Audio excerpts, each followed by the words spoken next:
إن الحمد لله نحمده ونستعينه ونستغفره ونتوب إليه ونعوذ بالله من شرور أنفسنا وسيئات أعمالنا من يهده الله فلا مضل له ومن يضلل فلا هادي له وأشهد أن لا إله إلا الله وحده لا شريك له وأشهد أن محمدًا عبده ورسوله صلى الله عليه وآله وصحبه وسلم تسليما كثيرا أما بعد. Ce soir, on va approcher la parole d'Allah subhanahu wa ta'ala. Iyyaka na'budu wa iyyaka nasta'in. C'est seul toi que nous adorons et c'est seul de toi dont nous implorons le secours.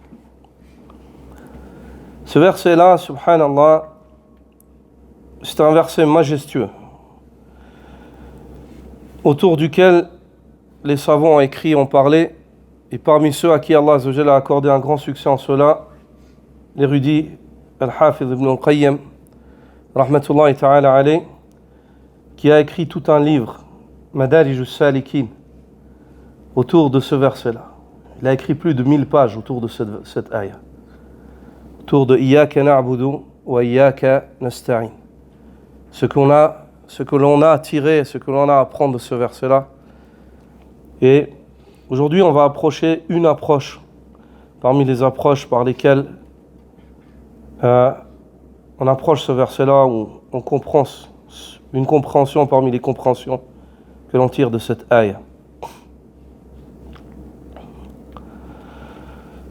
Ce verset-là, il a dit سر الخلق في هذه الآية سر الخلق والأمر والكتب والشرائع والثواب والعقاب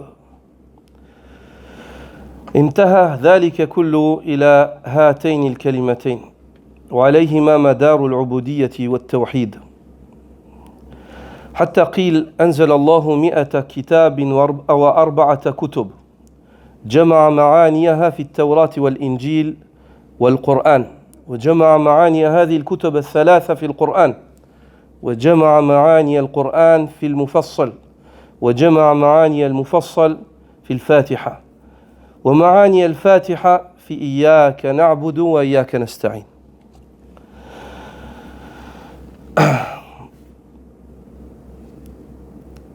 أيها الإخوة, le secret de la création et de l'ordre, ainsi que le secret qui se trouve dans les livres révélés par Allah, ainsi que les législations, le secret qui se cache derrière la rétribution par laquelle Allah rétribuera les bienfaisants, ainsi que l'avertissement du châtiment par lequel il avertit ceux qui lui désobéissent. Toutes ces choses-là, elles reviennent à ces deux phrases. Iyyaka na'budu wa iyyaka nasta'in. C'est seul toi que nous adorons et c'est seul de toi dont nous implorons le secours. C'est autour de ces deux phrases que réside le secret de la création et de l'ordre. Du fait qu'Allah Azza wa Jal a créé le décret d'Allah Azza wa Jal universel et le décret d'Allah législatif. Après avoir créé, il demande quelque chose. Il impose quelque chose aux créatures pour leur bien. Et il est distant d'avoir besoin de quelqu'un ou de quoi que ce soit. C'est eux qui ont besoin de ce qu'il leur a imposé. C'est autour de ces deux versets-là, et pour ces deux versets-là, ces deux phrases-là, qu'Allah a révélé tous les livres et qu'il a légiféré toutes les législations. Tous les prophètes d'Allah subhanahu wa ta'ala, ce qui leur a été révélé, ça tourne autour de ces deux points-là. Le fait d'adorer Allah et le fait d'implorer Allah. Le fait de l'adorer et de l'implorer. Et c'est autour de la réalisation de ces deux phrases-là que va tourner la rétribution des bienfaisants, ceux qui réalisent ce qu'impliquent ces deux phrases. Et aussi, c'est sur ces phrases-là que va se jouer le châtiment de ceux qui omettent ce qu'impliquent ces deux phrases-là, ainsi que leur bonne réalisation. Tout cela revient à ces deux phrases-là. Iyyaka na'bud wa iyyaka nasta'in. C'est seul toi que nous adorons et c'est seul de toi que nous implorons le secours. Puis comme il est dit, même si cela est un hadith qui à la base est faible, mais qui est narré par Ibn al-Qayyim ainsi que d'autres, il est faible en matière de chaîne de transmission, le hadith d'Abu Dharr qui questionna le prophète sallallahu alayhi wa sallam, combien de livres, kam kitaban anzal Allah, combien de livres Allah a révélé. Où il est dit que le prophète sallallahu alayhi wa sallam lui aurait dit, anzal Allahu mi'ata kitabin wa arba'ata kutub. Allah a révélé 104 livres. Ici, on ne peut pas dire d'une manière précise que Allah a révélé 104 livres, car nous ne sommes pas sûrs de la chaîne de transmission. La chaîne de transmission de ce hadith-là est défaillante. Par contre, nous sommes sûrs des livres que nous connaissons, qu'Allah a révélés, comme la Torah, l'Évangile, le Zabour, le Coran, les feuillets qui ont été donnés à Ibrahim et Moussa, et ainsi de suite. Ça, nous avons des arguments. Mais pour le fait de dire 104, nous n'avons pas une preuve. Allah a révélé des livres. Certains des livres qu'Allah a révélés, nous en avons la connaissance, car Allah nous en a informés. Et d'autres livres qu'Allah a révélés, nous n'en avons pas la connaissance, car il n'y a pas forcément une utilité que nous sachions tout cela en détail. Ce que nous disons, c'est qu'Allah a révélé des livres. Et comme il est dit ici, dans certains récits, qui font souvent référence à des Israéliat, les récits des fils d'Israël, il est évoqué qu'ils sont une centaine, qu'il serait une centaine de livres révélés. Les savants disent, Allah subhanahu wa ta'ala, tous les sens de tous les livres qu'il a révélés, il les a englobés dans la Torah, l'Évangile et le Coran. C'est-à-dire le résumé de tout ce qu'Allah a révélé depuis la première révélation jusqu'à la dernière, il se trouve dans ces 3 livres-là. Notamment aujourd'hui, nous ne pouvons pas faire référence à l'Évangile et à la Torah, car elles ont été altérées. Elles ont été altérées par les hommes. Il y figure des choses qui sont vraies, certainement, mais il y figure aussi des choses qui font partie de l'hérésie humaine ou de l'invention de l'homme. Et ce n'est pas une pure révélation, ce n'est pas purement l'évangile que Jésus, fils de Marie, a entendu de Djibril. Ainsi aussi pour la Torah. Ce n'est pas la Torah que Moussa, alayhi salam, a entendu de Djibril, qui lui ramène cela d'Allah subhanahu wa ta'ala. C'est pour cela que nous venons à dire que le Coran, qu'Allah azza wa jalla a révélé à Muhammad sallallahu alayhi wa sallam, en celui-là figure le résumé de tout ce qu'il y a à comprendre, ce qu'il y aurait à comprendre dans l'Évangile et dans la Torah. Car une fois que les hommes se sont permis d'altérer la parole d'Allah subhanahu wa ta'ala, Allah azza wa jalla a révélé le Coran et c'est lui qui en est le gardien. Allah azza wa jalla a révélé le Coran, comme il dit dans Surat al-Hijr, dans le sens du verset, Inna nahnu nazzalna dhikra wa inna lahu lahafidhun. Hadhihi al-aya bil arabiyya, le verset intégral en langue arabe, c'est nous qui avons révélé le rappel, le Coran, et c'est nous qui en sommes les gardiens. Ça, c'est la traduction du sens en langue française. Allah azza wa jalla garantit qu'il va préserver le Coran. Et parmi les signes, nous avons évoqué du fait qu'Allah préserve ce Coran, figure le fait qu'Allah azza wa jalla a introduit ce Coran dans la poitrine d'enfants qui ne comprennent même pas ce qu'ils disent. Subhanallah. C'est quelque chose de... Trouve-moi un livre que des enfants apprennent à 4 ans, 5 ans par cœur, qui possède plus de 6000 versets, plus de 600 pages, qu'ils répètent par cœur sans... Et tu prends un enfant en Chine, en Afrique, au levant, au couchant, il va te lire la même parole du début jusqu'à la fin. C'est quelque chose qui dépasse le normal. Ça, c'est des signes qu'Allah azza wa jalla a gardé ce livre-là. Et des fois, subhanallah, Allah azza wa jalla, pour montrer sa puissance et sa majesté, il fait en sorte que ce sont des fois les créatures les plus faibles qui vont garder dans lesquels il va garder son livre. Pour montrer qu'Allah Azza wa Jal n'a pas besoin des puissants, des autoritaires. Allah Azza wa Jal, c'est lui le puissant.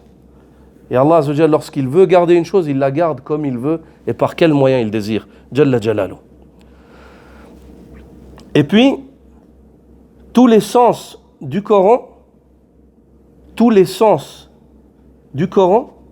ils reviennent à ce verset-là. Donc on a dit les sens des livres, ils reviennent à la Torah, à l'Évangile et au Coran.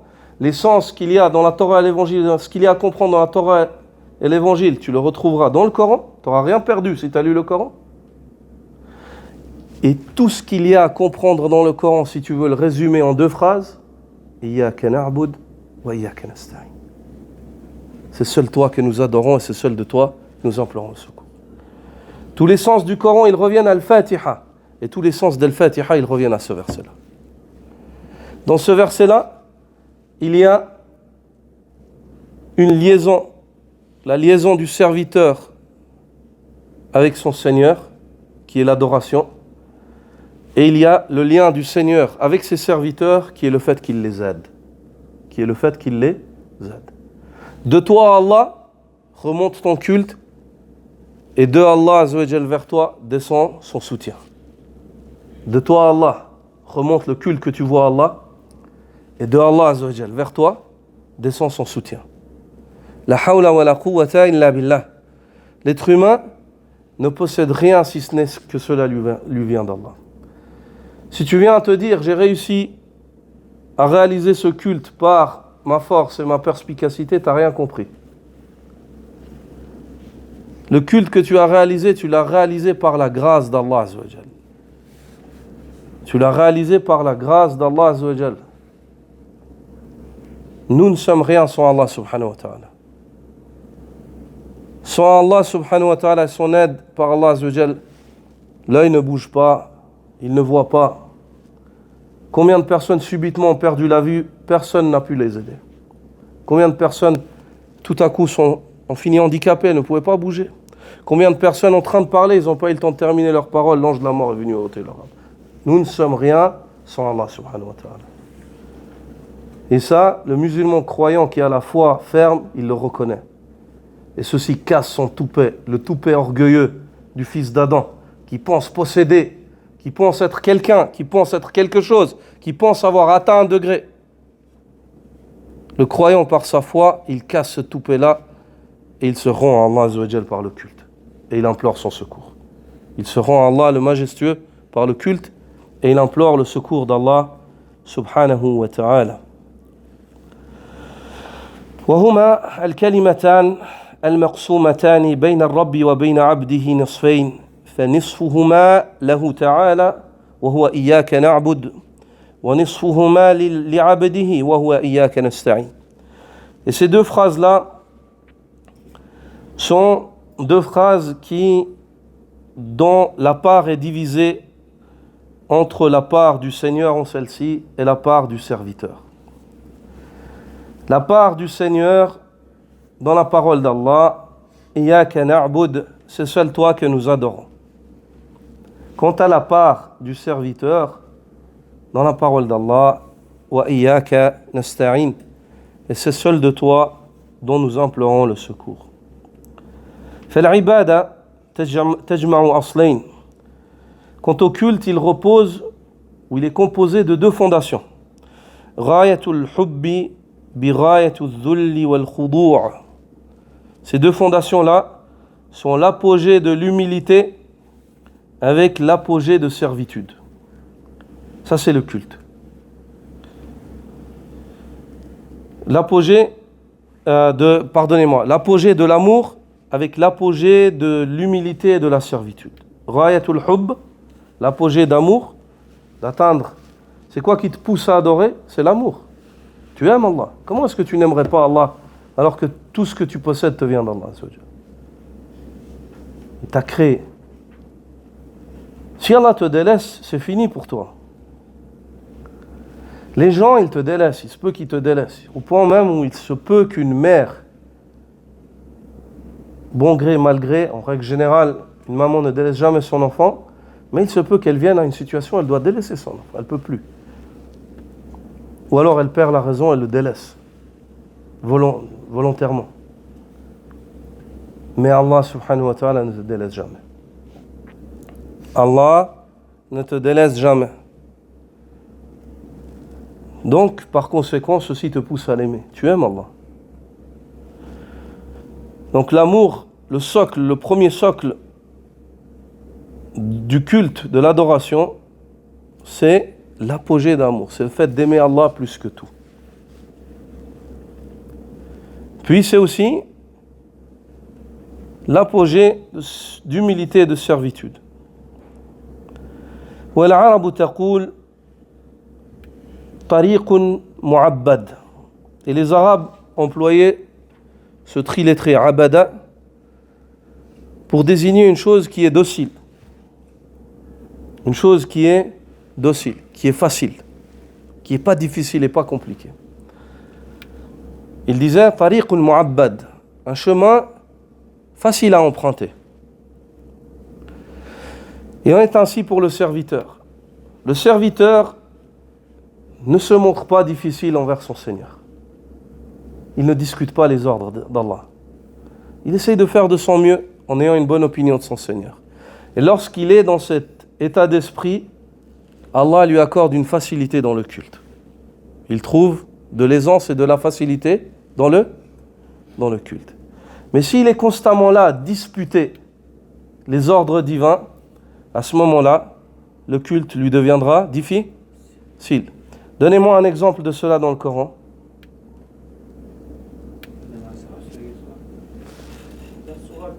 Barakallahu fik. Quel moment? Le récit des fils d'Israël avec la vache. Allah subhanahu wa ta'ala a dit à Moussa, lorsque cet homme-là a tué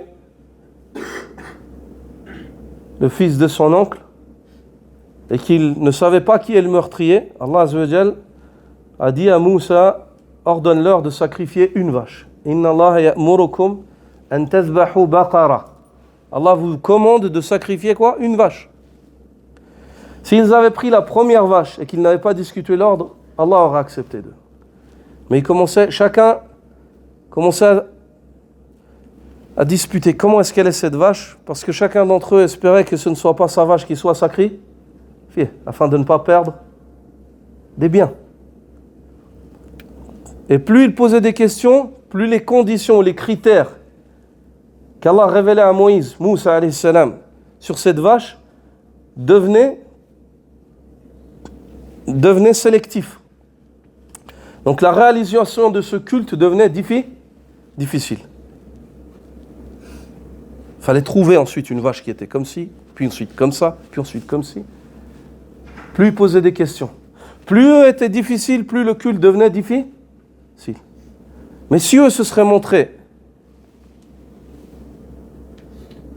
auraient témoigné de leur humilité devant l'ordre divin, puis de leur servitude, du fait que c'est des adorateurs obéissants qui ne discutent pas, devant le Créateur majestueux, ils auraient pris la première vache, Allah aurait accepté. Il aurait rendu la tâche facile.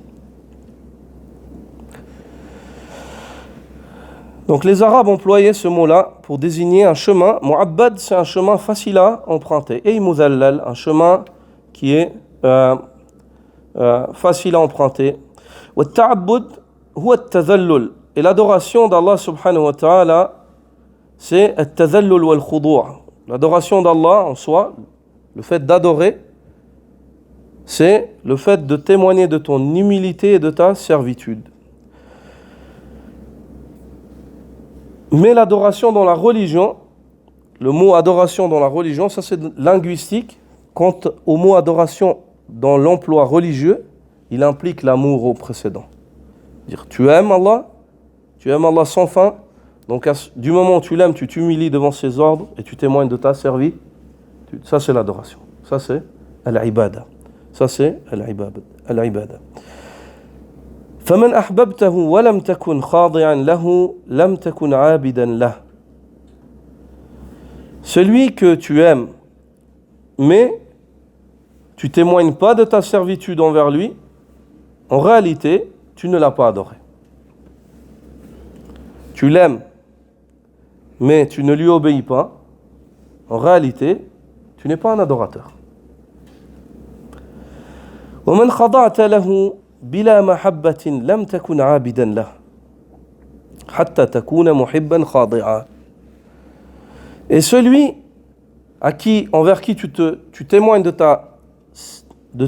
ta servitude, mais tu ne l'aimes pas, c'est-à-dire pour une autre raison, à savoir peut-être parce que tu es contraint, ou je ne sais pas, par crainte ou intérêt, tu ne peux pas être qualifié d'adorateur. Tu ne l'as pas adoré. Car un adorateur, c'est celui qui, la base de ses actes, c'est quoi? En premier lieu, c'est le moteur, c'est l'amour. Puis cet amour-là, il le pousse à l'humilité. Cette humilité, elle le pousse à la servitude.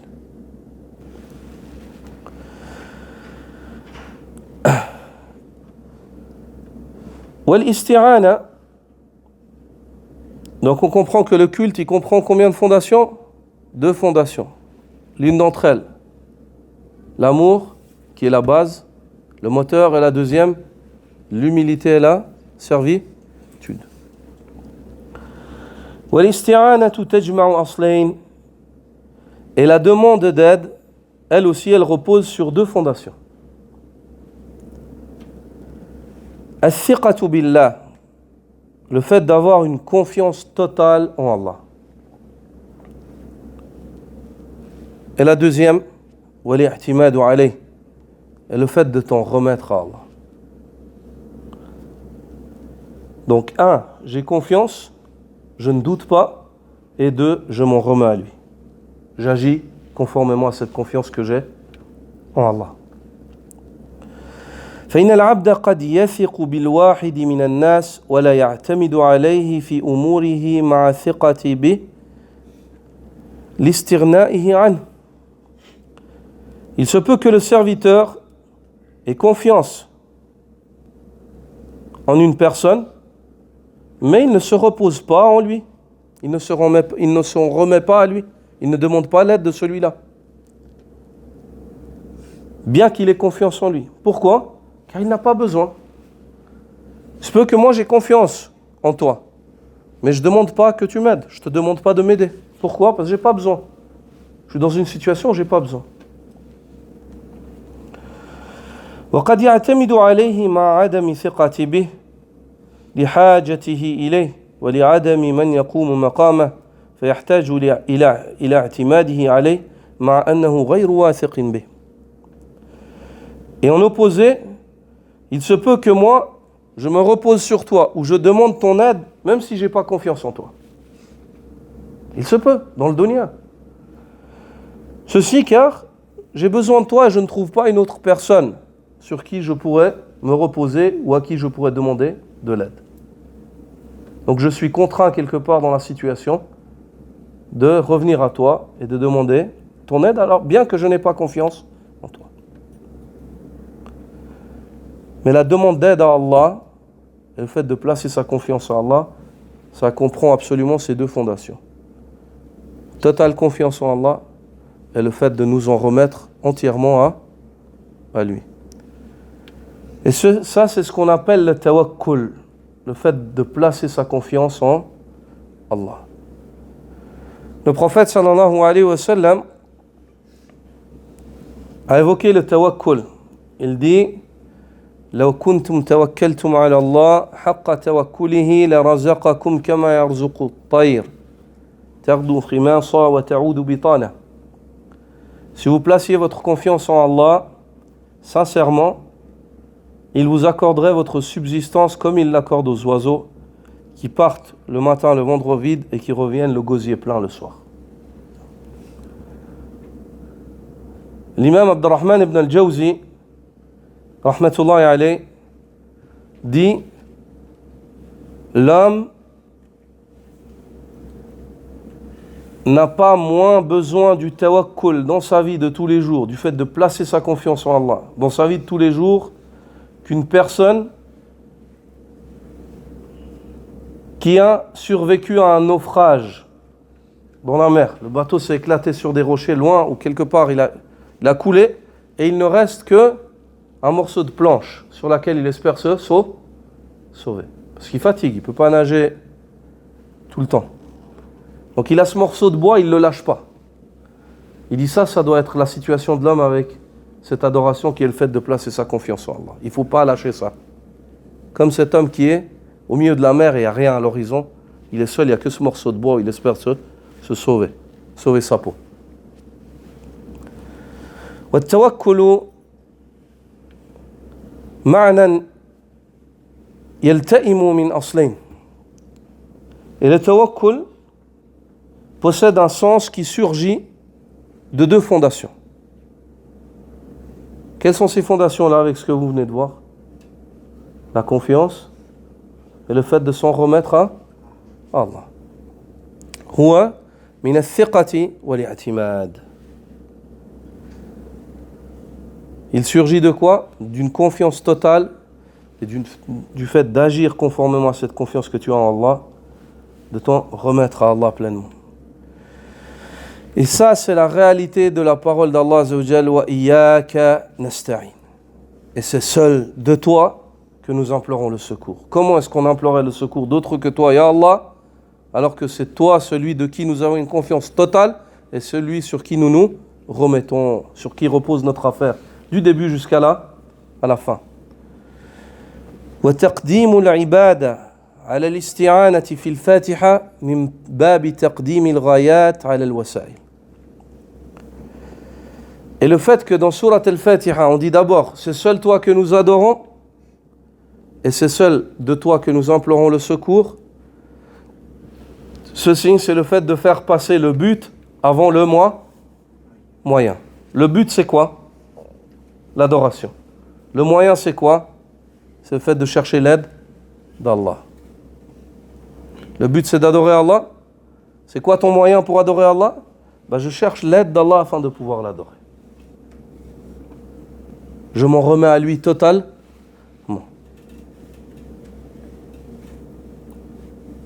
Et le prophète sallallahu alayhi wa sallam réalisait cela pleinement. On a évoqué souvent des exemples. Donnez un exemple de cela. Qu'est-ce qu'on dit lorsqu'on entend hayya ala salah, venez à la prière, accourez à la prière? La hawla wa la quwwata illa billah. Il n'y a de puissance, ni de capacité, ni de force si ce n'est celle qu'Allah accorde. Tu dis cela en te levant, en allant à la prière. C'est-à-dire tu cherches l'aide d'Allah. Tu t'en remets à Allah. Tatawakkal ala Allah. Hadi sunnah. Cette éducation, le prophète sallallahu alayhi wa sallam la tire de Surat al-Fatiha. Iyyaka na'budu wa iyyaka nasta'in. Toute la vie du croyant, elle tourne autour de ces deux piliers-là. Le fait d'adorer Allah, le fait de chercher l'aide d'Allah. Le fait d'adorer Allah, le fait de chercher l'aide d'Allah.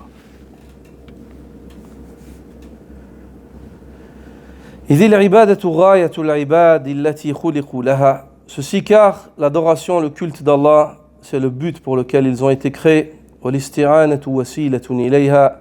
Et l'imploration de l'aide, c'est le moyen par lequel les serviteurs espèrent concrétiser et réaliser de la meilleure des manières le but pour lequel ils ont été créés, qui est le culte. Ibn al-Qayyim évoque que Cheikh al-Islam Ibn Taymiyyah a dit rahimahullah, تأملت أنفع الدعاء فإذا هو في سؤال الله العون على مرضاته. Cheikh al-Islam a dit, j'ai médité sur la meilleure invocation qui soit, et j'ai trouvé que la meilleure des invocations, c'est le fait d'implorer à Allah subhanahu wa ta'ala de l'aide. L'aide afin d'atteindre son agrément.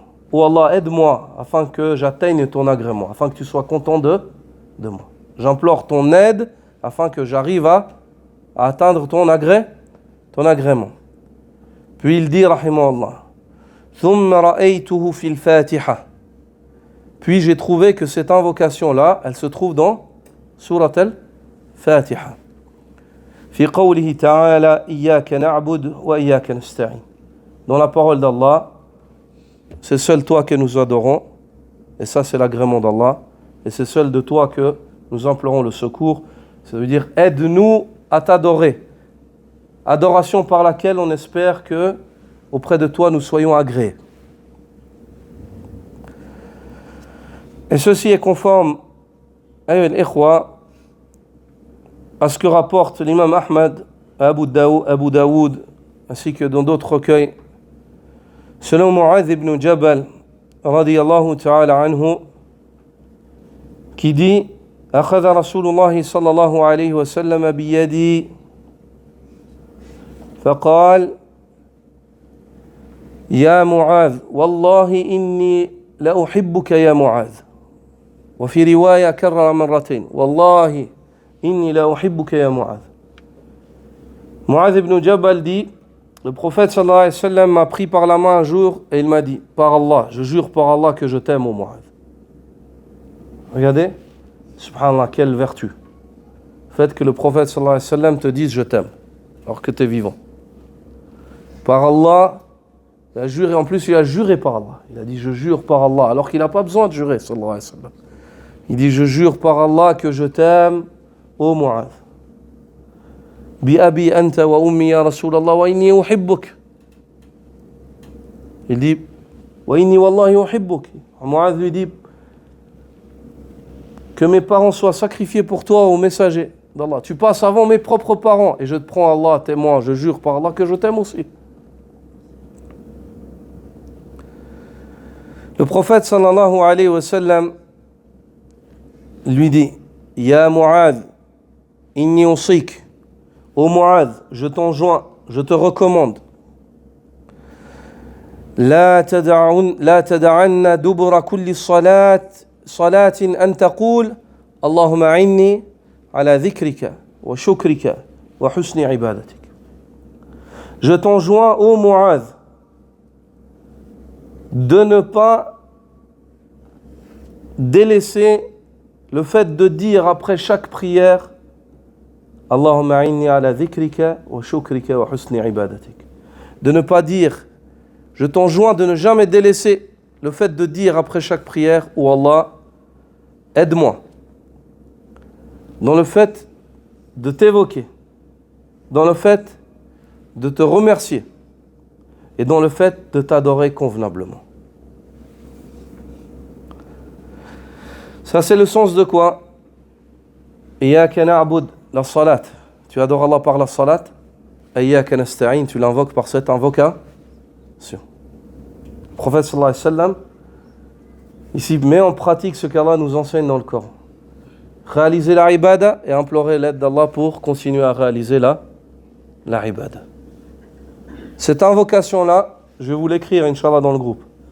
Et j'aimerais que pour vendredi prochain, vous l'appreniez par cœur. Ceux qui peuvent. Ceux qui peuvent et veulent. Moi, je vous enjoins. Je vous recommande. Je vous recommande. Et qu'Allah Azza wa Jal nous accorde de vous aimer sincèrement, Allah subhanahu wa ta'ala. Naam. Allahumma a'inni ala dhikrika wa shukrika wa husni ibadatik. Oh Allah, je te demande, je t'implore de m'aider dans le fait de t'évoquer, de te remercier et de t'adorer convenablement. Regardez 3 choses qui sont évoquées. Ayyuha al-ikhwa, le dhikr, l'évocation d'Allah, c'est le but pour lequel Allah a légiféré la ibada, n'est-ce pas? L'adoration, pourquoi est-ce qu'Allah l'a légiféré? Afin de se rappeler d'Allah. Il dit à Moussa alayhi salam wa aqimi salata li dhikri, et accomplis la prière afin d'élever ma mention, de te rappeler de moi. Et Moussa a compris. Hein? Il demande le soutien de son frère Haroun. Pourquoi? Kay nusabbihaka kathira wa nadhkuraka kathira. Accorde-moi Haroun comme soutien dans ce chemin-là afin que nous te glorifions beaucoup. Afin que nous t'évoquions beaucoup. Le but derrière l'adoration, c'est le fait de te rappeler d'Allah. Le shukr, la reconnaissance, c'est une demande. C'est une demande. Parce que l'homme, lorsqu'il est reconnaissant, c'est comme s'il demande à Allah Azza wa Jal de lui préserver ce qu'il possède, de lui accorder de l'avantage, davantage de faveur. Si la clim, elle dérange les frères, il faut baisser un peu. Il faut baisser un peu, pas que les frères ils tombent malades. S'il y en a déjà certains qui sont malades. Tu l'as mis à combien? Ouais. Ouais.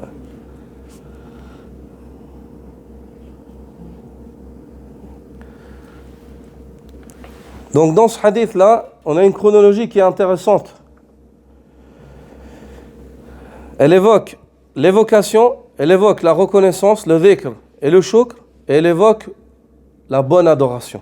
Husni ibadati. Donc on comprend que l'ibadatu al-hasana hiya al-mabniya ala al-dhikri wa shukr. On comprend de ce hadith-là que la bonne adoration, c'est celle qui est bâtie sur ces deux fondations. L'évocation d'Allah et la reconnaissance. Iyyaka na'budu wa iyyaka nasta'in. Ça c'est la bonne adoration. Hadi l'ibadatu al-hasana. Ça c'est la bonne adoration. Donc un bon adorateur, c'est un adorateur qui évoque Allah par son adoration, puis qui est reconnaissant envers Allah subhanahu wa ta'ala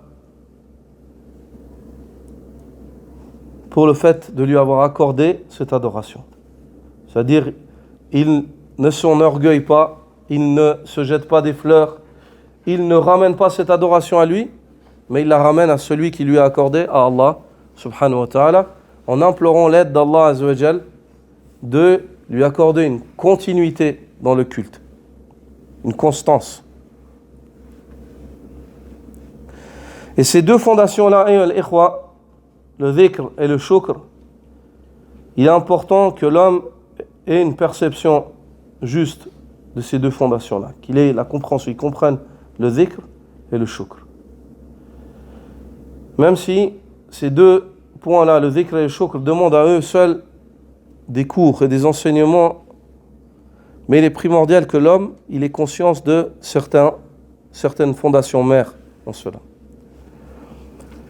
Premièrement, le dhikr, ainsi que les catégories du dhikr. Le dhikr, l'évocation d'Allah subhanahu wa ta'ala, il y a une parole de Al-Fudayl, Al-Qadi, Iyad. Il y a une parole d'Al-Qadi Iyad, pardonnez-moi, dans laquelle il dit Al-Dhikru darban. Le dhikr est de deux sortes. Dhikrun bil qalbi faqat wa dhikrun bil lisani ay ma'al qalb. L'évocation est de deux catégories. Une évocation par le cœur, où tu te rappelles d'Allah par ton cœur, et une évocation par la langue, où tu te rappelles d'Allah par la langue et le cœur accompagne cela. Wa dhikrul qalbi naw'an, et l'évocation du cœur est quant à elle aussi de deux catégories.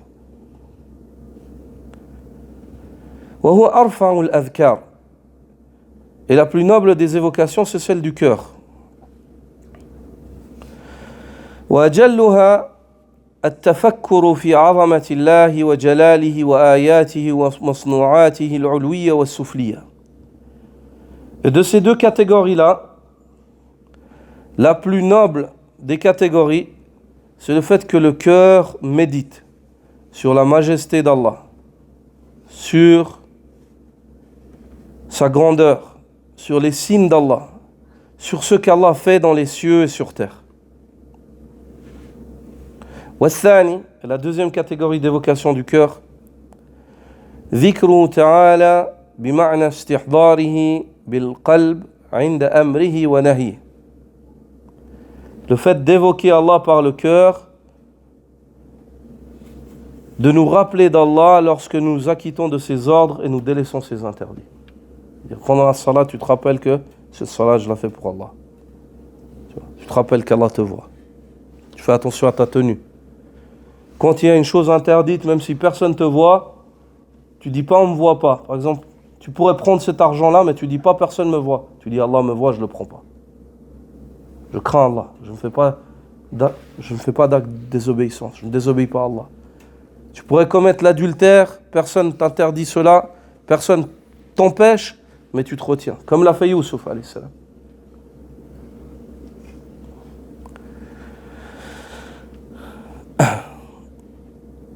والأول من هذين أفضل من الثاني.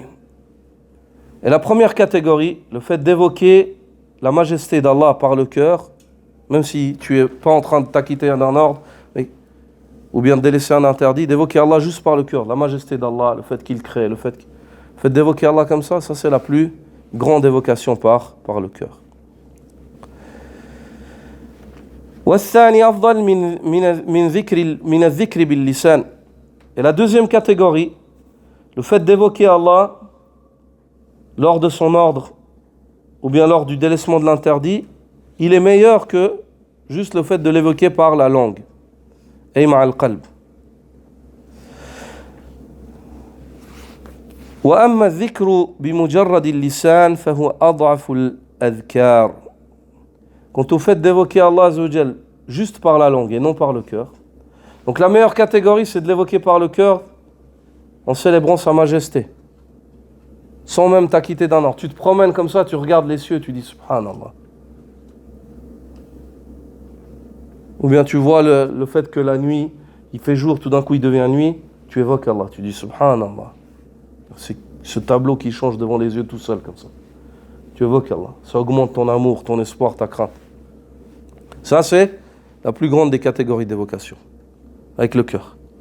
La deuxième, avec le cœur, c'est le fait d'évoquer Allah lorsque tu t'acquittes de l'ordre que tu es en train de le faire pour Allah.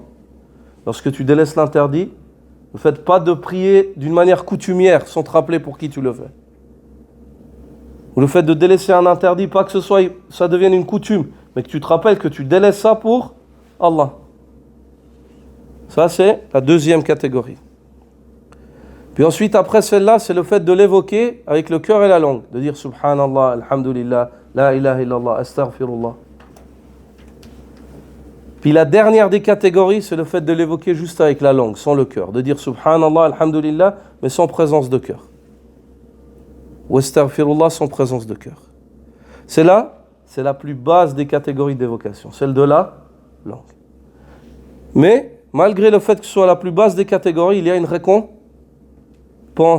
car des récits prouvent la récompense de celui qui dit ces mots-là. Sa langue est récompensée. Est-ce que c'est clair? Sa langue ainsi que le temps qu'il a donné et l'effort qu'il a fait, il sera rétribué pour cela. Car Allah Azza wa Jal n'est pas un ingrat. Parmi les noms d'Allah, il y a le reconnaissant. Il n'est pas ingrat.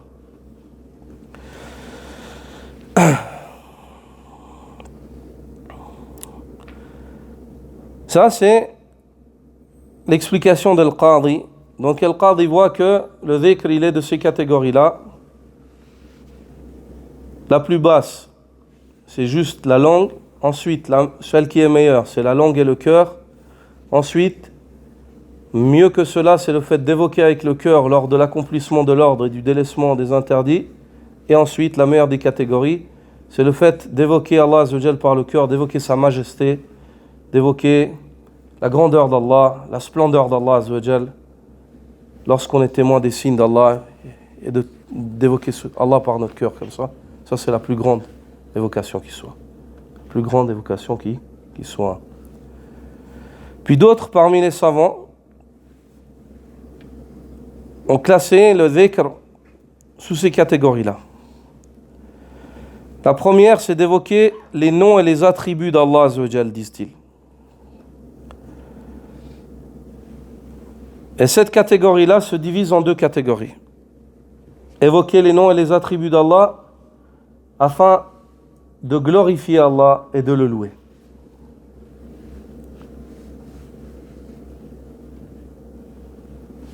Et la deuxième, c'est évoquer les noms et les attributs d'Allah afin d'informer au sujet d'Allah, comme si tu enseignes à quelqu'un. Tu t'assois et on explique maintenant un livre sur qui est Allah. Allah, il est le pardonneur, le pardon, ça veut dire ceci et cela. C'est une évocation aussi. Puis ensuite,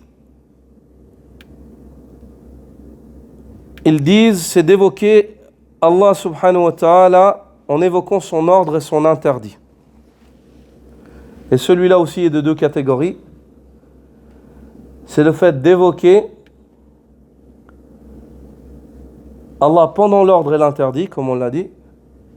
Et la deuxième, c'est le fait d'évoquer, d'informer au sujet des ordres et des interdits, comme si nous assurions maintenant, on explique dans un cours de jurisprudence que la prière est obligatoire, elle a ceci et cela. C'est une manière d'évoquer Allah subhanahu wa ta'ala aussi. Est-ce que c'est clair? Mais moi, ce que je vous suggère, je vous enjoins, c'est de retenir l'explication de Al-Qadi. L'explication de Al-Qadi, c'est que le dhikr, l'évocation d'Allah, est de catégorie la plus basse. C'est le fait de l'évoquer juste avec la langue, puis ensuite, la langue et le cœur, puis ensuite, avec le cœur, évoquer Allah pendant l'ordre et l'interdit, et avec le cœur, la meilleure, c'est le fait d'évoquer la majesté, la splendeur, la grandeur d'Allah, subhanahu wa ta'ala, même en dehors des actes d'adoration. Non. Quant à la reconnaissance, au shukr et al-ikhwa, le shukr est de trois catégories.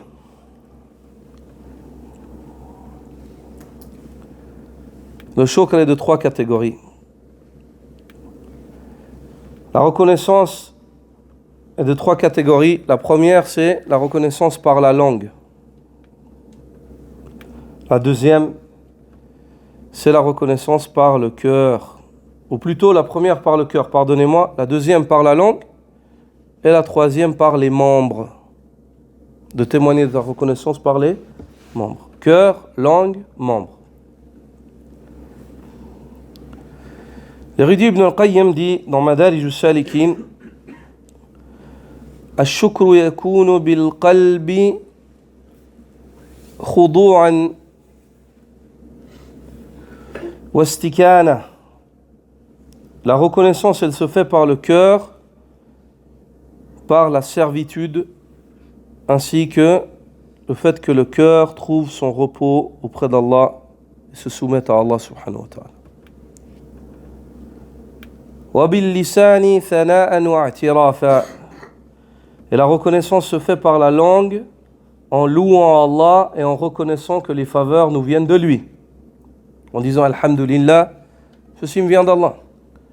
Comme l'a dit Sulaiman, هَذَا مِنْ فَضْلِ رَبِّي. Ceci sont les faveurs de mon Seigneur. Il ne me les a pas données si ce n'est afin de me mettre à l'épreuve. Est-ce que je serai du nombre des reconnaissants ou alors des ingrats? Puis il dit وَبِالْجَوَارِحِ طَاعَةً وَانْقِيَادًا. Et la reconnaissance par les membres, Ibn al-Qayyim dit, celle-ci se réalise par l'obéissance et le fait de se soumettre à Allah. Un homme qui se soumet aux ordres divins, il est reconnaissant. Un homme qui ne se soumet pas, il est ingrat.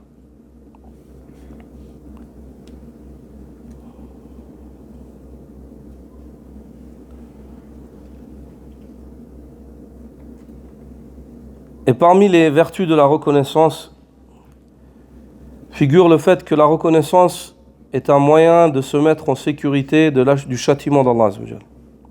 Allah dit Ma yaf'alullahu bi'adhabikum in shakartum wa amantum. Pourquoi est-ce qu'Allah vous infligerait-il un châtiment si vous êtes reconnaissant et que vous avez la foi? Parmi les vertus de la reconnaissance figure le fait que la reconnaissance est un moyen pour atteindre l'agrément d'Allah. Si tu veux qu'Allah soit content de toi, qu'il t'agrée, sois reconnaissant. In takfuru fa inna Allaha ghaniyun ankum wa la yarda li ibadihi al-kufr wa in tashkuru yardahu lakum wa in tashkuru yardahu lakum.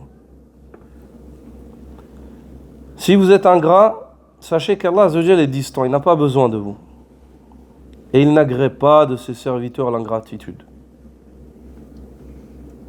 Par contre, par conséquent, si vous êtes reconnaissant, Allah agrée cela de vous. Parmi les vertus de la reconnaissance figure le fait que la reconnaissance est une cause par laquelle Allah augmente ses bienfaits sur ses serviteurs.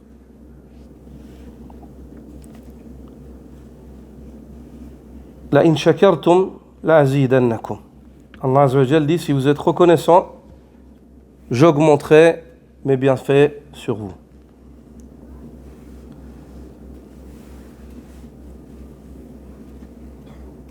Donc, les sortes de reconnaissance sont au nombre de 3. Pour être un reconnaissant dit complet, il faut les compléter les 3. La reconnaissance par la langue, la reconnaissance par le cœur et la reconnaissance par les membres. Et la reconnaissance par les membres, c'est la reconnaissance de l'élite des reconnaissants. Allah Azza wa Jal dit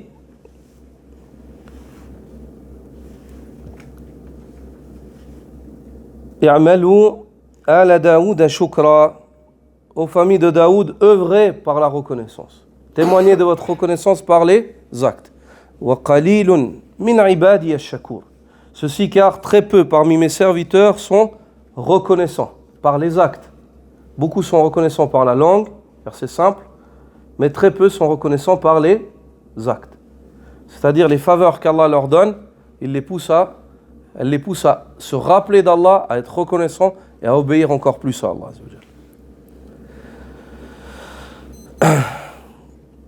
Les fondations, quant à elles, de la reconnaissance sont au nombre de 5.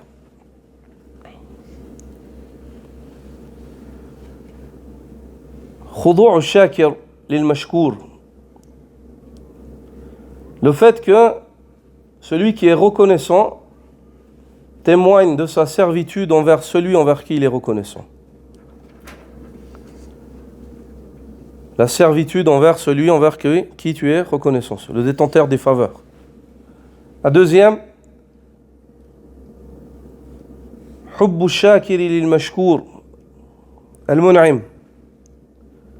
L'amour de celui qui est reconnaissant envers celui qui lui a accordé la faveur.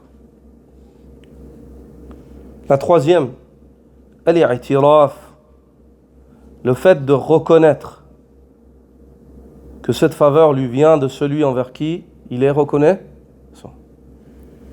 La quatrième, al-thana'u alayh, le fait de faire les éloges de celui envers qui tu es reconnaissant. Et la cinquième, isti'malu ni'mati fima yurdi al-mashkour, le fait d'user de la faveur de la faveur qui t'a été accordée, de l'user conformément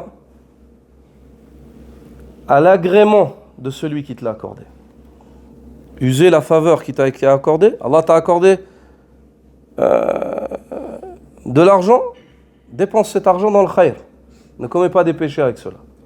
Allah t'a accordé la force, fais du khayr avec ta force, ne fais pas du mal. Et ainsi de suite. Donc ça, c'est les 5 fondations de la bonne reconnaissance. La première, c'est la servitude. La deuxième, l'amour. La troisième, la reconnaissance. La quatrième, le fait de faire les éloges. Et la cinquième, le fait d'user de cette faveur conformément à l'agrément de celui qui te l'a accordé. Les degrés de la reconnaissance sont au nombre de 3. Le fait d'être reconnaissant pour les choses qui sont aimables, et ça c'est indiscutablement obligatoire. Le fait d'être reconnaissant pour les choses qui te sont hostiles, et ça c'est un degré des serviteurs d'Allah privilégiés. Ils remercient Allah pour certains malheurs qui les ont frappés, car ils sont convaincus que dans le malheur, il y a un bien pour eux. Ça, c'est un degré privilège. C'est pas donné à tout le monde. Et le troisième degré, c'est le degré de ceux qui, dans la reconnaissance, malgré le fait qu'ils ont eu la faveur, ils se préoccupent même pas de la faveur tellement ils sont occupés avec le donateur. Ils oublient même cette faveur-là. Pour eux, elle est insignifiante tellement ils sont occupés à remercier Allah subhanahu wa ta'ala. Ils oublient ce qu'Allah Azza wa Jalla a mis dans leurs mains comme faveur. Tellement ils pensent à Allah. Tellement ils pensent à Allah.